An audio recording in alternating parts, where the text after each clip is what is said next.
Great morning, students. In the previous class we have studied the properties and rules of multiplication of integers and we have completed our exercise 1b. Today we will start with our new topic. The name of the topic is division of integers. Division is the inverse process of multiplication. Okay students, division क्या होती है? Opposite process होती है, उल्टी process होती है किससे? Multiplication से. ठीक है, डिवीजन के क्या थे? मल्टीप्लिकेशन में हमने क्या किया था? रूल्स भी किए थे, उसकी कुछ प्रॉपर्टीज की थी. ठीक है, in the same way we have rules and properties for division of integers. Okay students, let's start with the rules of division. Rules of division. Like multiplication, we have two rules for division of integers. We have two rules. The same rule. Rule number 1, when we are having integers with opposite sign, and rule number 2, when we are having integer with same sign.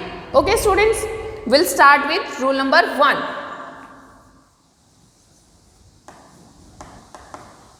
In the rule number 1, we have two integers with same sign, that is both positive integer or both negative integer. If we divide same integer, means both positive integer or both negative integer, then our result will be a positive integer. For example, if I say we have to divide minus 48 by minus 12. In this case we have two integers with same sign, that is both negative integers. These are, answer is 4. Okay, answer is plus 4. Okay students, मैंने अभी क्या बताया था कि जो हमारे same integer होते हैं या तो दोनों पॉजिटिव हो या दोनों नेगेटिव हो, रिजल्ट हमारा पॉजिटिव आता है रूल नंबर 1 के according. Rule number 2, second rule में क्या होता है? एक हमारे पास पॉजिटिव इंटीजर हो और दूसरा नेगेटिव इंटीजर हो, तो हमारा रिजल्ट क्या आता है? फॉर एग्जाम्पल, इफ आई से minus 48 is divided by 12, in this case answer will be minus 4. Rule number 2 हमारा क्या था? एक नेगेटिव इंटीजर दूसरा पॉजिटिव इंटीजर, तो आंसर हमारा नेगेटिव आएगा.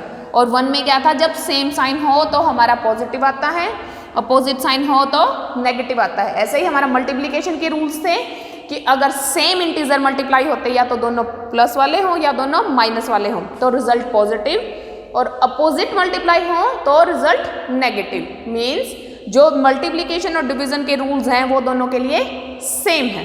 Okay students, now if I take one more example, suppose if I say we have to divide 36 by minus 6. In that case, in this case the answer will be minus 6. Means क्या है कहने का कि number चाहे बड़ा कोई सा भी हो, बड़ा छोटा होने से माइनस पे कोई फर्क नहीं पड़ेगा. हमें क्या मेन चाहिए कि हमारे जो साइंस है वो अपोजिट होने चाहिए. अब आप ये भी कह सकते हो कि मैडम इसमें बड़ा था तो यहाँ माइनस ले लिया, इसमें बड़ा है तो यहाँ प्लस लेंगे. वो वाला रूल बस एडिशन में अप्लाई होता है. ठीक है, वो ना तो मल्टीप्लिकेशन में होता ना होता वो डिवीजन में. इसमें क्या होता है कि बस हमारे पास अपोजिट साइन होने चाहिए. देखो यहाँ माइनस है और यहाँ प्लस है, इसलिए आंसर माइनस आया है. Is it clear? Okay students, now next topic is properties of division of integers.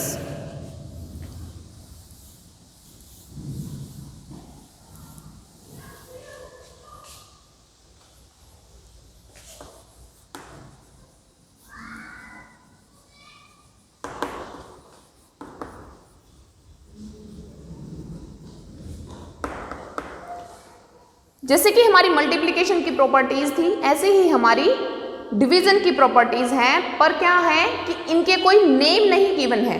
उन प्रॉपर्टीज के हमारे पास नेम थे, जैसे कि closure property, commutative, associative, distributive and so on. But here we have simple properties. In multiplication, the first property is closure property, that is if we multiply two integers, then the result will also be an integer. But in case of division, this is not necessarily true. Means if we divide an integer a by b, then resultant may be an integer or may not be integer. For example, if I say, if I divide 4 by 2, then answer will be 2. But if I divide 2 by 4, answer will be 1 by 2. Here in this case, 4 is an integer and 2 is also an integer. But and also this 2, it is also an integer. But in this case, 2 and 4 both are integers, but 1 by 2 is not an integer. It is a rational number or it is in fraction form. This is not an integer, but 2 is an integer. So if we divide two numbers, then the result may not be integer. It may be integer, it may not be integer. Okay students, now come to property 2. Second property. Our second property is, if a is an integer and a not equal to 0, means if a is a non-zero integer, then we can say a is not equal to 0, then a divide a is equal to 1. क्या condition लगा दी कि a 0 नहीं होना चाहिए? a जब 0 नहीं होगा तो जब a को a से डिवाइड करेंगे तो आंसर 1 आएगा. अगर मैं बोलूँ, अगर हम ले लें कि a 0 है, तो दैट मीन्स 0 को 0 से डिवाइड करेंगे तो ये जो चीज़ होती है ये इन्फिनिटी होती है, मीनिंगलेस होती है. इस चीज़ का कोई मतलब नहीं होता. हमें इस चीज़ का पता ही नहीं है कि इसकी वैल्यू क्या होती है. ओके स्टूडेंट्स, किसी चीज़ को 0 से मल्टीप्लाई करके तो आंसर 0 आता है, पर अगर किसी चीज़ को 0 से डिवाइड कर देते हैं तो उसका आंसर हमें नहीं पता कि क्या आता है. वो चीज़ नॉट डिफाइंड है. Is it clear? Now come to property third. Third property क्या है हमारी? If a is an integer, a कोई भी इंटीजर है, then a divide 1 is equal to a. मतलब क्या है कि a हमारे पास कोई भी इंटीजर है, जब उसको हम 1 से डिवाइड करते हैं तो आंसर हमेशा क्या आता है? a. क्लियर है? फॉर एग्जाम्पल, इफ आई से 5 डिवाइडेड बाय 1, आंसर क्या आएगा? 5. -6 divided by 1, answer will be -6. Okay students, now next property is that if a is an integer and a not equal to 0, then कि a हमारे पास integer है और फिर से क्या आ गई प्रॉपर्टी है, a 0 के इक्वल नहीं है. उस केस में क्या करेंगे? जब हम 0 को a से डिवाइड करते हैं तो आंसर 0 आता है. क्लियर है? 0 को किसी नंबर से डिवाइड करते हैं तो 0 मिलता है, पर किसी नंबर को अगर 0 से डिवाइड कर दें तो फिर से वही चीज़ नॉट डिफाइंड होती है. ये वाली चीज़ मीनिंगलेस होती है. इस चीज़ का हमें पता ही नहीं है कि ये होती क्या है. ठीक है? 0 को 0 से डिवाइड कर दें या किसी और नंबर को 0 से डिवाइड कर दें, उसकी वैल्यू हमें नहीं पता, और we can say this is meaningless statement. Okay students, now next property, second last property, property fifth.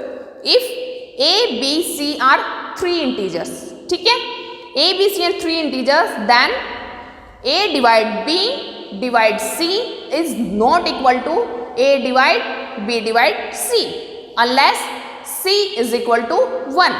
मतलब क्या है इस चीज का? अगर हम देखें तो क्या था इस टाइप की प्रॉपर्टी का, जो मल्टीप्लिकेशन और एडिशन में हमने नेम क्या दिया था? Associative property. क्या है ये property? a divide b divide c not equal to a divide b divide c. ये वाली चीज पॉसिबल नहीं होती. ठीक है? अनलेस मीन्स एक कंडीशन ऐसी होती है जब ये चीज पॉसिबल होती है, और वो कंडीशन कौन सी होती है? Unless c is equal to 1. मतलब जब तक हमारा C 1 नहीं हो जाता तब तक हमारी ये वाली चीज ऐसे ही रहती है। C जब 1 हो जाएगा तो ये वाली चीज क्या हो जाएगी, सेम हो जाएगी। Means if C is equal to 1 then A divide B divide C is equal to A divide B divide C। Okay students, जब C1 होगा तब हमारी ये चीज पॉसिबल होगी, अदरवाइज ये चीज पॉसिबल नहीं होगी। अदरवाइज तो हमारा क्या होगा, ये कि ये दोनों चीजें इक्वल नहीं होगी। बट जब हम C1 ले लेंगे तो ये वाली चीजें ये दोनों इक्वल हो जाएंगी, ये चीज पॉसिबल होगी। Clear students?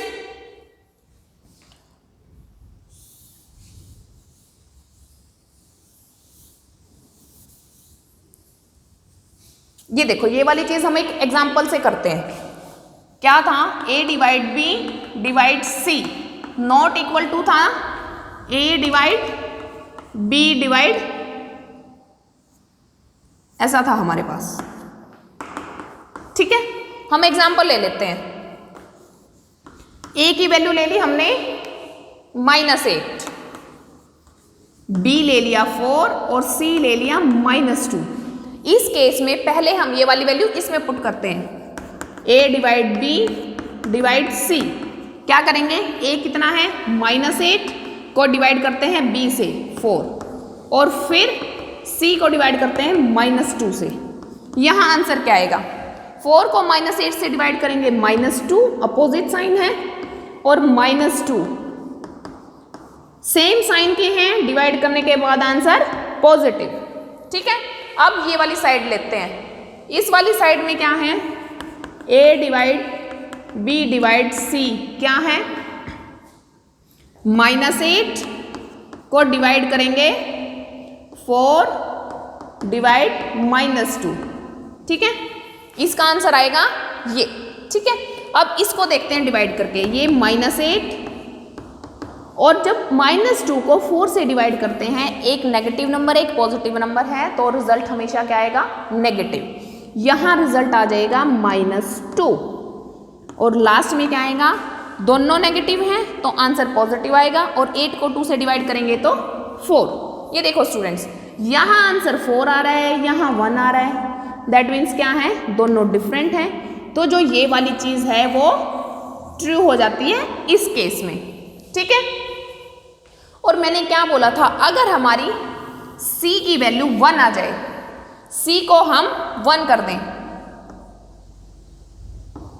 ठीक है, सेम वैल्यू है सारा सब कुछ, अगर हमें इसी केस में C को कर दें 1, ठीक है, ये देखो यहां मैंने C की जगह 1 ले लिया। अब देखो वैल्यूज में क्या चेंज आता है, A -8 है वो एज इट इज रहेगा, B 4 ये भी एज इट इज, बस C की जगह 1 हो जाएगा। ठीक है, C की जगह 1 होते ही क्या होगा, किसी भी नंबर को 1 से डिवाइड करेंगे वो नंबर सेम रहेगा। दैट मीन्स ये नंबर सेम रहेगा, ये नंबर सेम रहेगा, तो अंदर क्या है, हमें 4 और -8, 4 को हमें -8 से डिवाइड करना है। ठीक है, या फिर हम क्या कह सकते हैं कि जो चीज़ ब्रैकेट में है हम उसको पहले डिवाइड कर लेते हैं। ठीक है, बोडोमॉस के अकॉर्डिंग तो यही होता है, जो चीज़ ब्रैकेट वाली होती है उसको पहले डिवाइड करते हैं। ये देखो -8 को 4 से डिवाइड करेंगे तो -2, और -2 को 1 से डिवाइड करेंगे तो आंसर हमेशा -2। ठीक है, इस केस में आंसर -2 आया है। अब यहाँ देखो वैल्यूज पुट करते हैं, A कितना है -8, B कितना है 4 और C कितना है 1।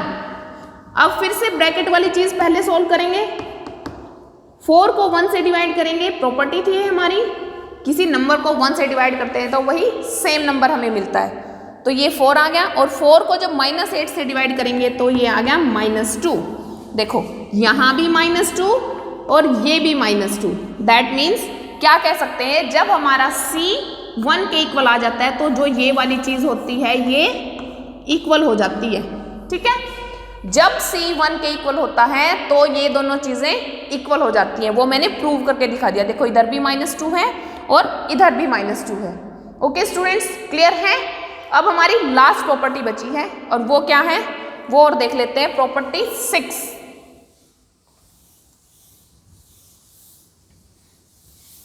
सिक्स्थ प्रॉपर्टी में क्या गिवन है, if a b c are non zero integers and a greater than B.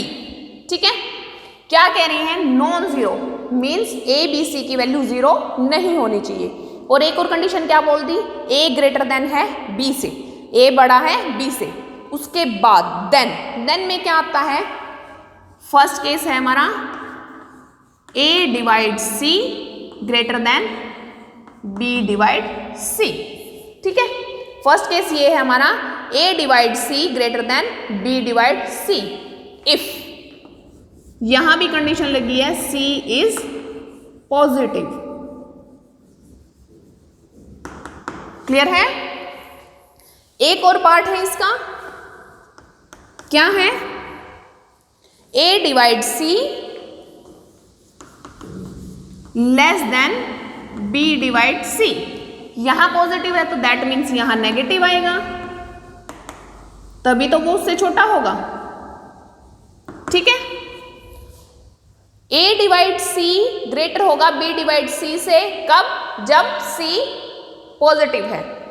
A divide सी छोटा होगा बी डिवाइड सी से, कब, जब सी नेगेटिव है।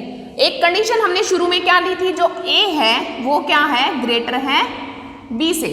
ठीक है, ए बी से बड़ा है तो ए बी से बड़ा होने का क्या मतलब है, दोनों केसेस में सी तो सेम है, यहां ए बड़ा है तो ये वाली चीज बड़ी होगी। ठीक है, ये डिवीजन जो है ये रिजल्ट बड़ा होगा इस वाले से, कब होगा, जब सी पॉजिटिव होगा। और उसी सेम उसमें जब हमारा सी नेगेटिव हो जाएगा तो जो ये वाली चीज है ये छोटी हो जाएगी इस वाली चीज से। ठीक है, हम ले लेते हैं एक एग्जाम्पल। ठीक है, ए बी सी की वैल्यू ले ली, क्या है, 27, 18 और 9, तीन वैल्यूज ले लेते हैं। ठीक है, ए क्या है, 27, ठीक है, और बी क्या है, 18, ठीक है, और सी क्या है हमारे पास, 9 ले लिया पॉजिटिव। ठीक है, ए को सी से डिवाइड करो, ए को सी से डिवाइड करो, ए डिवाइड सी क्या आएगा, 27 को डिवाइड करेंगे 9 से तो 3 आंसर आएगा, पॉजिटिव 3 है। ठीक है, प्लस 3, और बी को करो सी से डिवाइड, बी डिवाइड सी, यहां क्या रहा है, 18 को 9 से 2, देखो 3 और 2, तो 3 बड़ा है 2 से, तो ये वाली चीज ट्रू होगी, कब, जब सी पॉजिटिव लिया है। अगर हम सेम यही दोनों वैल्यूज रखते हैं, सी की वैल्यू चेंज कर देते हैं, इफ सी -9 कर देते हैं, सी -9 कर देते हैं तो ए डिवाइड सी की वैल्यू क्या आएगी, 27 डिवाइड -9, ये आएगा -3, और ए डिवाइड सॉरी बी डिवाइड सी ये क्या आएगा, 18 डिवाइड -9, ये आ जाएगा -2। इस केस में देखो -3 छोटा है -2 से, और यहां भी यही बोल रहा है कि a डिवाइड सी छोटा हो जाएगा b डिवाइड सी से, कब, जब c नेगेटिव होगा। क्लियर है ये स्टूडेंट्स, देखो -3 और -2 is greater than -3। Is it clear to everybody? Okay students, let's end the topic. That's all for today. Thank you and have a nice day.